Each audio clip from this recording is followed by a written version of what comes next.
Two things I hated this week in the era of Trump. I hate that Europe is being humiliated. I hate that Europe was humiliated in Ceuta by Morocco. Morocco denies sending over, thousands of immigrants, crossing the border into Spain, into a Spanish enclave. On one day, the government says it wasn't them; they didn't do it, but they probably did, and they did it before in I think 2021 or something. And the thing is, it's a humiliation. It's the third world countries showing Europe what they really think of Europe and what they can do to Europe if they want to. They are humiliating Europe, and Europe is just taking it. That's all they're doing. Europe used to be this great leading beacon of culture and politics, and now it's just kind of a weak, self-loathing, don't hurt me, kind of a little excuse of its former self. And even though it's still comparatively rich to third world countries, it's getting poorer and poorer. It's making more and more mistakes, and it's not correcting those mistakes. And you know what? Europe has no pride. It has a bitterness and a jealousy of the U.S., which has taken over leadership in the world since World War II. It has a nostalgia for former glory, but it has no pride. That's what I hate most about what the so-called invasion of Ceuta this week showed us about Europe. The second thing I hated this week, I hate that the Democratic Party cannot get its head out of its ass.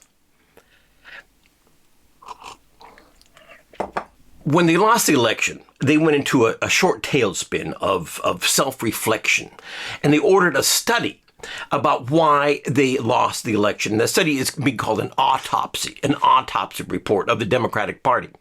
And when it was done, it was not released to the public. And so last May, I think, it was finally released under some pressure. And now it turns out that one chapter is missing. One chapter has been withheld, or at least that's what they're claiming. That's what the author is claiming. And the New York Times has now published that chapter. This is what's in it, according to the New York Times. Let me read it. First, it questioned Mr. Biden's decision to seek re-election in the first place. Is there a single point of failure in 2024? Perhaps it is a decision of the president to seek re-election instead of passing the torch. You think? I mean, it took George Clooney, a Hollywood star, to come in and say, Biden, you cannot win this election. A Hollywood star, not a Clooney is not a politician. The Democrats, he is the intellectual, lighthouse of the Democratic Party. I don't think he even made high school. Did he even pass high school? He's a Hollywood star. Did it take? And it took him to tell Biden that he cannot win the re-election at the last minute. Why did they not figure that out themselves? Number two, it analyzed the party's loss of support among Hispanic, Black, Asian American, Native American voters. Wait a minute. What?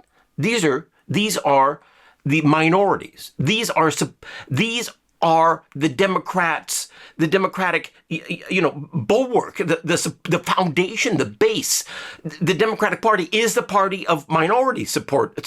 Supposedly, it's supposed to be, it's not supposed to be only middle-aged liberal white women with blue hair screaming at cops. It's supposed to be the minorities organizing to get more rights, right? Let me read that again. It analyzed the party's loss of support among Hispanic, Black, Asian American, Native American voters. Isn't that something important to talk about? If I were the Democratic Party, I would say we should be talking about that. Number three, and it pointedly raised the concern that most senior Democratic strategists in 2024 were, quote, financially secure, unquote, and thus removed from the challenges facing many Americans. Oh, are we talking about ivory tower Democrats? Are we talking about, the rich, wealthy elite of the Democratic Party with no idea what's going on around them in the country they want to govern?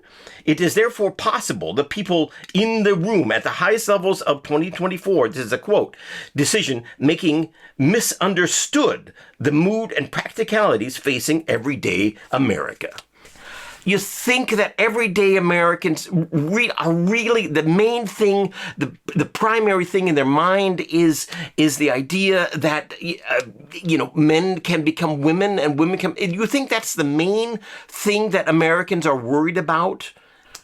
I hate it. I hate it that the Democratic Party, which is the party of the civil rights movement from 1965, which transformed not only America, but you could argue much of the world, has become the party of rich people with their heads stuck up their asses. That's what I hate this week.